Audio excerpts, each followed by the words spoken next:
کامیابی کا راز جوش کے ساتھ ہوش میں چھپا ہوا ہے۔ حضرت ابو سعید فرماتے ہیں کہ رسول اللہ صلی اللہ علیہ وسلم نے ارشاد فرمایا، وہ زمانہ قریب ہے جب کہ مسلمان کے لیے سب سے بہتر چند بکریاں ہوں گی، جنہیں لے کر وہ اپنے دین کو فتنوں سے بچانے کے لیے پہاڑوں کی چوٹیوں اور جنگلوں میں بھاگ جائے گا۔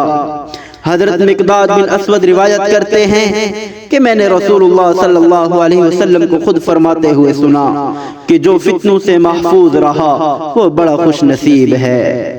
یہ الفاظ 3 بار فرمائے اور فرمایا، جو شخص ان میں پھنس گیا پھر اس نے ان پر صبر کیا، اس کے تو کیا ہی کہنے۔ فتنوں کی ذات میں بڑی کشش ہوتی ہے، بے دین نہ سمجھی سے یا ان کو دین سمجھ کر ان کی طرف کھینچے چلے جاتے ہیں، اور جو دیندار ہیں وہ ان میں شرکت کے لیے مجبور ہو جاتے ہیں۔ ان کی مثال ان متعدی امراض کی سی ہوتی ہے جو فضائے عالم میں دفعتاً پھیل جائے۔ ایسی فضا میں جا جا کر گھسنا صحت کی قوت کی علامت نہیں بلکہ اس سے لاپرواہی کی بات ہے۔ عافیت اسی میں ہوتی ہے کہ اس فضا ہی سے نکل بھاگے۔ اس حقیقت پر امام بخاری نے ایک مستقل باب قائم کیا ہے بخاری شریف میں۔ اس کے بعد گزشتہ فتنوں کی تاریخ پر نظر ڈالو گے تو تم کو سلف صالحین کا یہی طرز عمل نظر آئے گا۔ جب کبھی ان کے دور میں فتنوں نے منہ نکالا، اگر وہ ان کو کچل نہیں سکے تو ان میں کودنے کے بجائے ہمیشہ ان سے کنارہ کش ہو گئے۔ اگر امت اسی ایک حدیث کو سمجھ لیتی تو کبھی فتنے زور نہ پکڑتے، اور اگر بے دین اس میں مبتلا ہو بھی جاتے تو کم از کم دینداروں کا دین تو ان کی مضرتوں سے محفوظ رہ جاتا۔ مگر جب اس حدیث کی رعایت نہ رہی، اس حدیث پر عمل نہ رہا، تو بے دینوں نے فتنوں کو ہوا دی اور دینداروں نے اصلاح کی خاطر ان میں شرکت کی، پھر ان کی اصلاح کرنے کی بجائے خود اپنا دین بھی کھو بیٹھے۔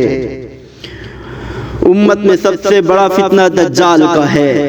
اس کے بارے میں یہ خاص طور پر تاکید کی گئی کہ کوئی شخص اس کو دیکھنے کے لیے نہ جائے کہ اس کے چہرے کی نحوست بھی مومن کے ایمان پر اثر انداز ہوگی۔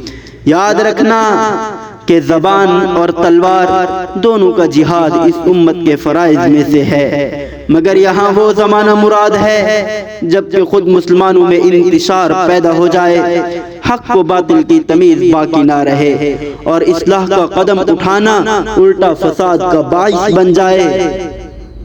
حضرت عبداللہ بن عمر رضی اللہ تعالی عنہ سے صحابہ کے اندرونی مشاجرات میں جنگ کی شرکت کے لیے کہا گیا اور ان کے سامنے یہ آیت پڑھی گئی، وَقَاتِلُوهُمْ حَتَّى لَا تَكُونَ فِتْنَةٌ۔ کافروں سے اس وقت تک جنگ کرتے رہو جب تک کہ فتنہ نہ رہے۔